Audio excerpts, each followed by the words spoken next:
Everyone, welcome to my new video. তো অনেক দিন পুরনো আরেকটা ভিডিও নিয়ে চলে এসেছি তোমাদের কাছে। তো দিনটা ছিল নীলগাজন, বলতে পারো নীলগাজনের আগের দিন, যেদিন ভক্তা স্নান করানো দেখতে এসেছিলাম ঘাটে। তো যেহেতু আমার ভাই ভক্তা হয়েছে, তার জন্য আমরা সবাই মিলে চলে এসেছিলাম এখানে।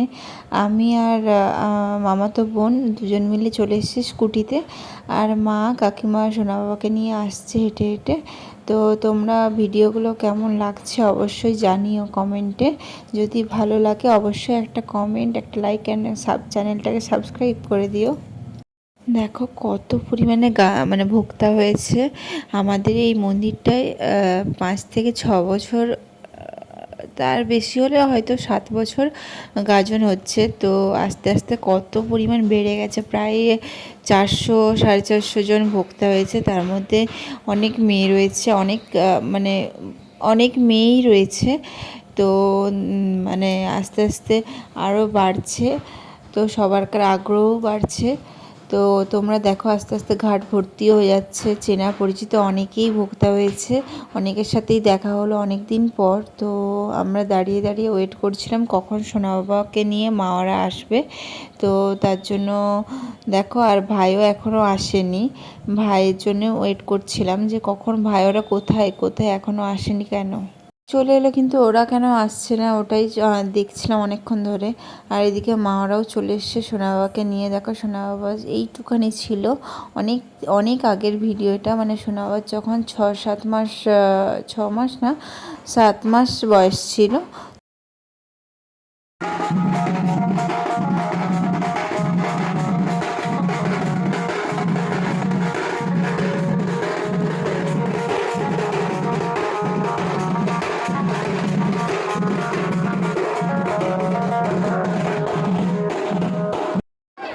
Hey.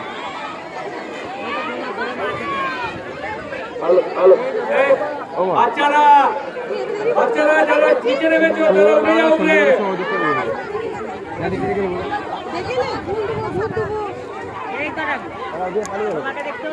তো ভাই অনেকক্ষণ পরে এসেছে, ব্যান্ড পার্টি যাওয়ার পরেও সবার লাস্টে এসেছে।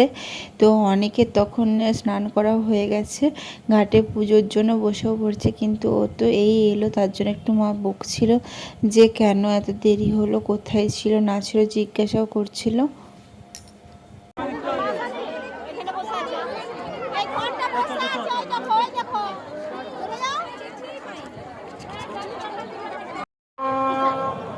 পদম সদা পশ্যন্তি সূরয় দিবিব চক্ষুরাততম।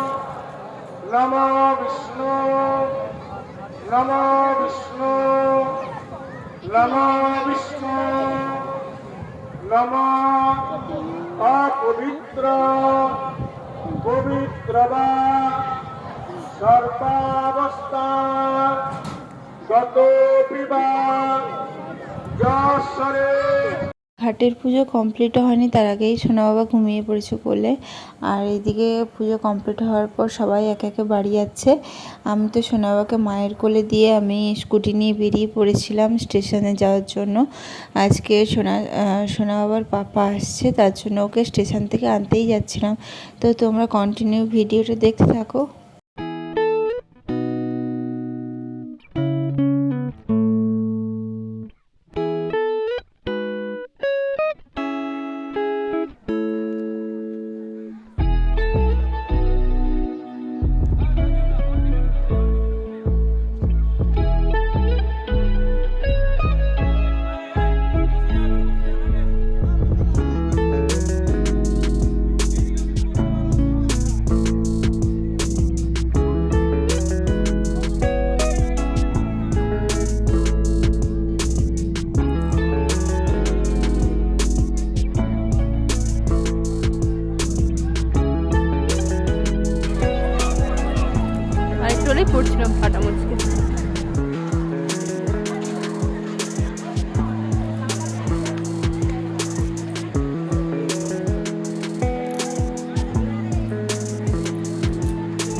আমি স্টেশনে চলেও এসেছি, আর দেখো স্টেশন পুরো ফাঁকা, এখনও টাইম হয়নি, আমি বিফোর টাইমেই ঢুকে গেছি স্টেশনে, তার জন্য অনেকক্ষণ আমাকে ওয়েট করতেও হয়েছে স্টেশনের বাইরে।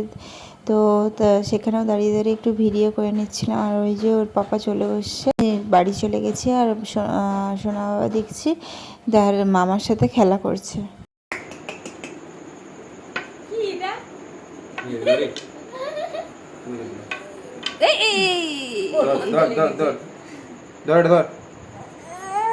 ধর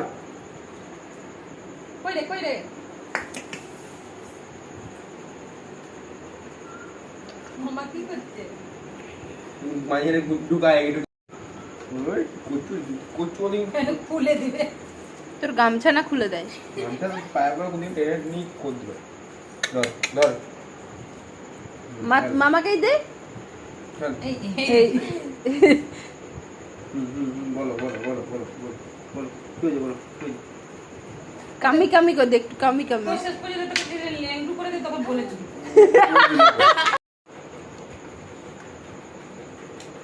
সবই খেতে পারবি, কেন সব আমার ঘর ধোয়ার মানে সব কিছু ধোয়া মুছা ঘরে। হ্যাঁ ও নিজের মাথাতেও ঠুকছে, আর আর যদি মাথায় ওই ঠক্করটা পড়ে যায় ব্যাস কি জন্য ঠুকছে হয়ে যাবে, দুম বেলটা ফেটে যাবে। এই আয় আয় আয় মামা বকছে দে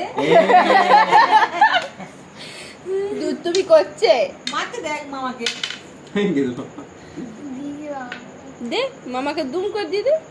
মামাকে কেউ দেয় মানুষের মায়ের ওই ইয়ার বেদটা লিবে, বেদ তো ছাড়িয়ে উলিবে। ছাড়াতে পারেনি, ওইটাকেই ঠুকছে। দে না দাদা দে না মানুষের মায়ের কাছে বেদটা ছাড়িয়ে দিচ্ছিল। তুলছে দেখ মায়া তুলে এলো ছেড়ে দে না ওর জন্য নাই নাকি তোকে তো কেউ মারতে পারে আমি হ্যাঁ ছাড় না খেলতে দে নাও নাও নাও, মারো, মামাকে দুম করে দাও। বলছি বন্ধুদের কাছে শান্তি পাওয়া যায় না, এই যে ঘরে এসছি না কত শান্তি। হ্যাঁ দিমাগ মারো দিমাগ আমরা দিমাগ কথা দিমাগ বলছি, হ্যাঁ বসে গল্প করছি, খেলি, আনন্দ করলি,